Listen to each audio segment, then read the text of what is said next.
So good morning everybody, Carlos here, recording an audio podcast for you. Today I decided, because you've seen most of my runs recently, I'm running the same route as usual. I could save you the eye strain of more video and just give you a nice, clean stereo recording. Excuse me. What's my porridge? I have already worked out once today. I rode my e-bike to the UVic track. Let me just check that my Runkeeper app is running. Actually, it's iSmooth Run, my all-time favorite. Yep, 194 meters into the run. I've got my earbuds in, so I will relay whatever commentary from Samantha that I think you might be interested in knowing. Yep, my race walk this morning was 5k of intense, concentrated effort. It's kind of interesting because it was a sustained effort, let's put it that way, because you're on a flat surface going round and round a track. There is no variables in that dimension. The only variation is the effort that you put in. Cadence was another thing. Cadence is important at the track. Today I'm going to take the scenic tour of my local trails. I've been doing some kind of ring challenge with my friend Kevin, and I'm kind of interested in completing my rings, but I also have my training goals.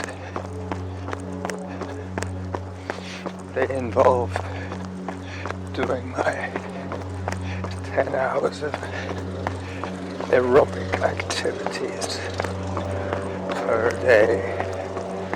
per week, sorry.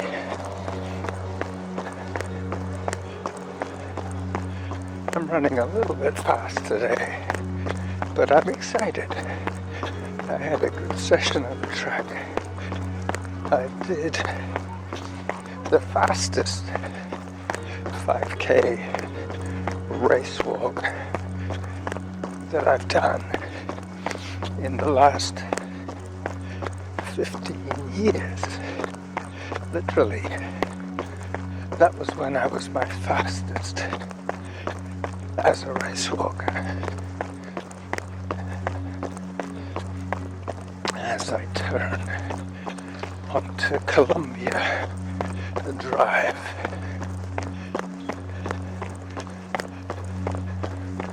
other than the initial check of my app, I haven't stopped. It's been continuous for this 800 meters, I guess.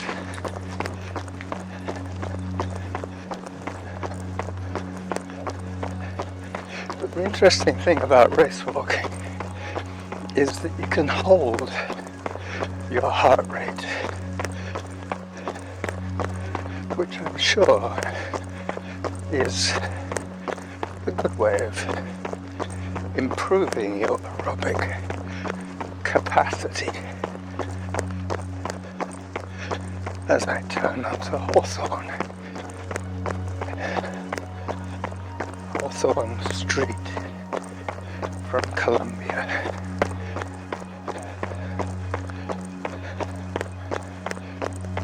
I now have the view of Mount Doug dead ahead. Excuse me.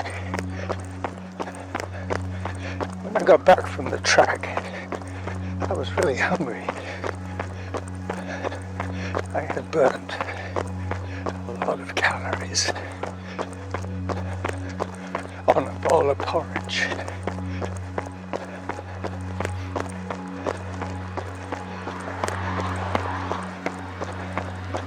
As I take a walk break to cross a road,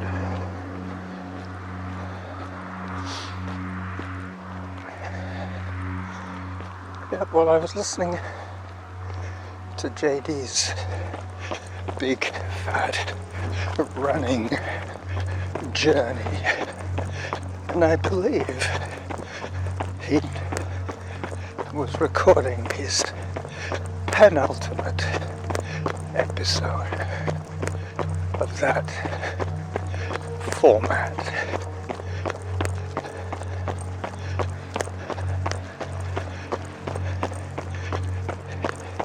It looks like he's gonna hang up the mic after his next show.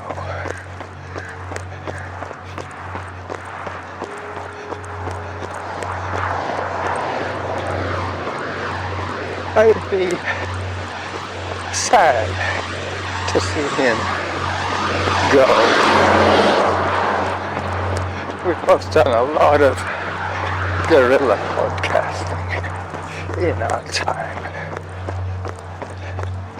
As I walk again,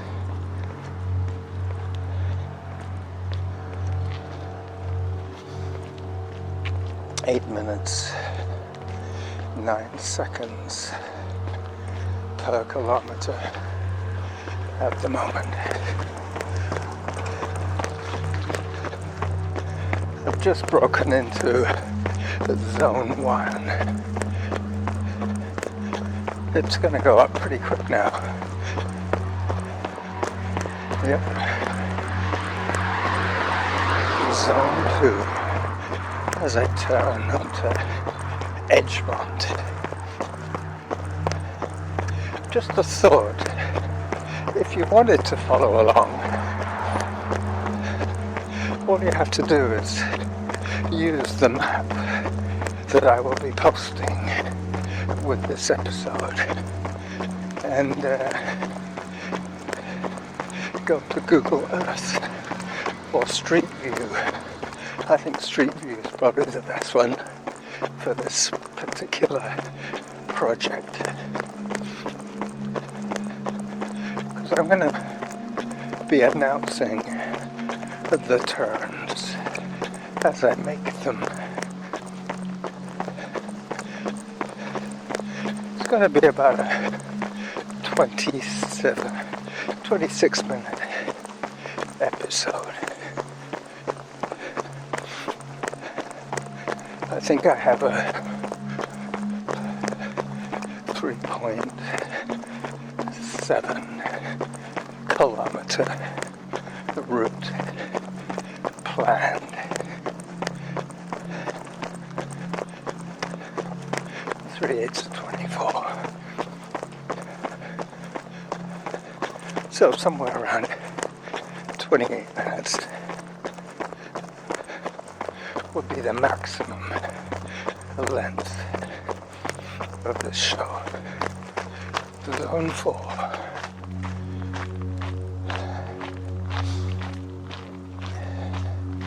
It's funny how the first kilometer of any workout can seem quite difficult, but I noticed that also with the track this morning. I was in zone 3 and zone 4 at the track, race walking, so my heart was pretty much in the let's say 135 zone for a continuous 40 minutes. Hello, runner behind. Thank you. Average heart rate now is 126. So that is lower than I was doing first thing this morning at the track. Excuse me. As I turn down off the Douglas Creek Trail over the new bridge, the Hikers Bridge. Excuse me again. Doing a lot of belching today. I had some apple pie when I got back from the track. I was craving sugar. It was probably a lot of glycogen that I've burnt this morning. That's interesting because I never used to have issues with craving sugar, but that is because most of my longer runs, most of my interval type trail runs, I stay in the fat burning zone rather than get anaerobic and relying on glycogen. It was more to do with the slow burn of fat, but kicking in that effort first thing with the race walking, my heart rate spiked. On the first lap I was up to like 135 beats per minute, and that was kind of weird. Hello. It stayed going up all the way to 2.5k, and then almost like a step it suddenly kicked back down. Maybe that was when my glycogen reserve had been used up. It could be something to do with the fact that I've quit drinking. Now I'm relying on sugar for carbohydrates a little bit more.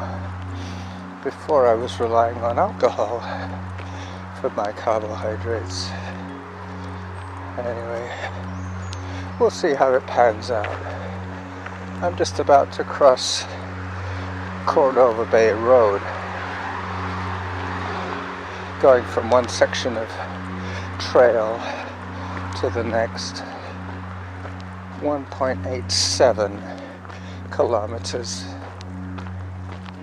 sub 8 minute pace. There is a photograph that I need to take here.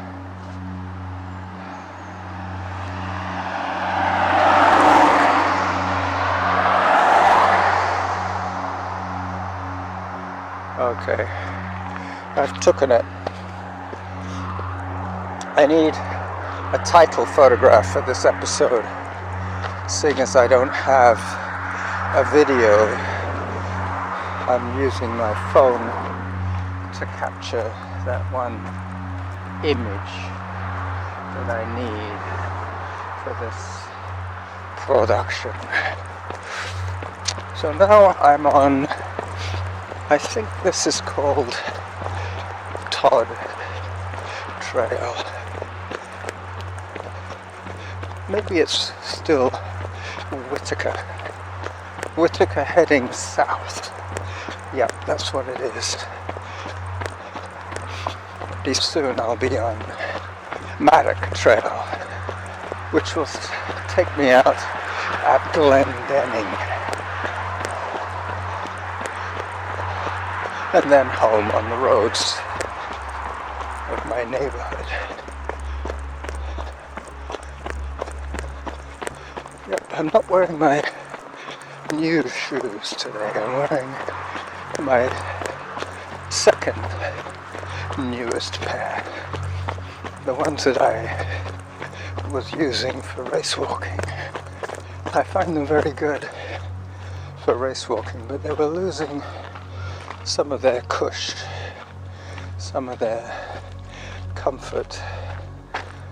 The midfoot was getting a little flat. As I cross Churchill Drive at the lower parking lot, Zone 1. It's funny how my walking this morning was my hard workout, and my running 3 hours later is going to be my less than full tilt boogie. I think that will have to be the title of this episode. The less than full tilt boogie.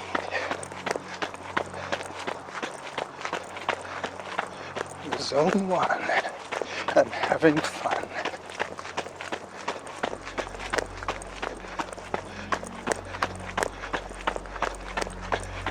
Minutes 6 per kilometer. There is some undulation on this trail, but not too much. I'm breaking my run effort with these little talk breaks. Talk breaks as opposed to walk breaks. It's what I'm doing now. Jim seems to be shifting some of his emphasis from timed intervals to heart rate based effort. A little bit like what I do. Set a zone that you want to run in and then back it down if you're going too hard, and hike if the trail gets too steep. There's no point trying to run up a steep hill when you're already maxing out. That is what I've always said about time-based interval training. Unless it's a completely flat surface, there is very little merit in running uphill and busting your lungs when your timer will then tell you to walk downhill. I mean, if the idea is overall pace, then surely running downhill would make more sense than walking uphill. But what can you do? Hi there. The run-walk training method was developed about 15 years ago by Jeff Galloway and his Olympians, but they were doing their workouts at the track. They were doing their intervals, their drills, their high knees, their butt kicks, their strides on a flat surface. So to stop peaking out too early with the heart rate restraints, he chose timed intervals, which at the time made a lot of sense. It made marathon training for the less than super fit, committed athlete a possibility. If you're only interested in finishing, there's no point busting a gut and then not finishing. So it made sense back in the day, before Garmin Polar, and other heart rate monitoring devices to give us a semi-accurate understanding of what our hearts were up to. But now everybody and his dog has a watch that will give him a heart rate on demand. As I flash past the Harvest Lane trailhead, and I'll tell you that the trail I was on was in fact Maddock. I will take a photograph of this sign, the Maddock sign, as I give myself another short breather. It's funny how this morning while I was race walking I had no real interest in stopping to take a breath. It was like a continuous 80% load on my cardio system, which I was happy with after. Hello, doggy. Hi. Hi. The doggy spotted me first, and then his owner turned around as I flashed past my fifth favorite, most favorite tree in the Forest of Fun. This is another climb. I just heard a zone 3. Well, I think that's what it is. That little jump that differentiates a walk from a run is what puts that additional stress on the heart. Having to lift your body off the ground on every step is tiring, more so if you're heavy. But I'm pretty much at my best running weight now. This morning I was 124 pounds of lean muscle, I could say. Soon I'll be exiting the park on Glendinning. Maddock Trail leads into Glendinning,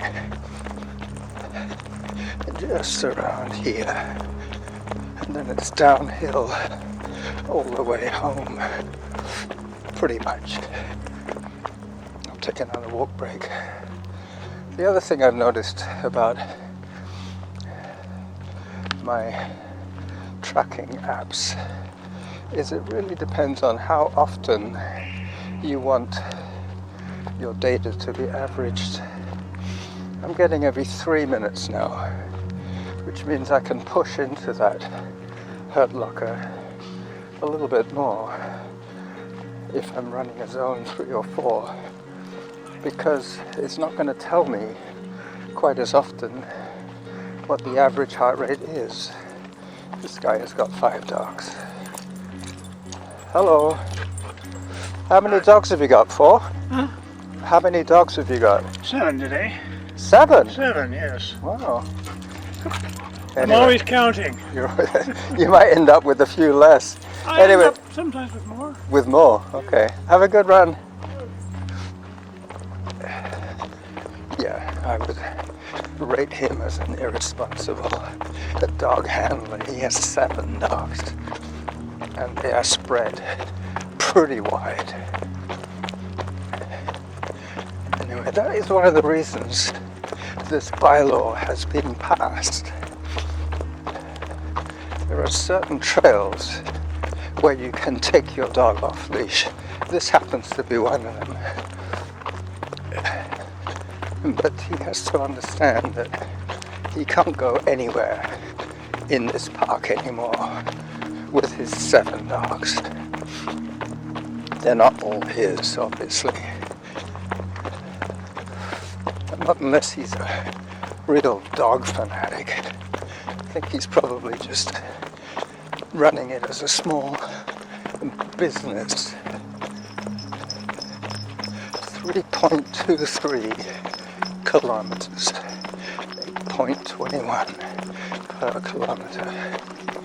Hello. Hi. So true to form, I will be ending up within that 27-minute range. I'll be able to tell you in a second when I stop this audio feed, get myself home. There's some people and dogs to negotiate here. Hello. Hi. Hi, dogs. Hello. Hello. Yep, so this is the Glendenning trailhead. Hi. Hi.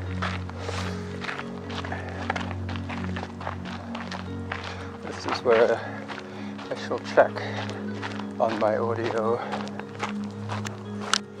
26 minutes, 30 odd seconds. Hello. As I start running on pavement and stop talking to you guys. This is the Running Jackal signing off from this short but interesting trail run. Bye bye.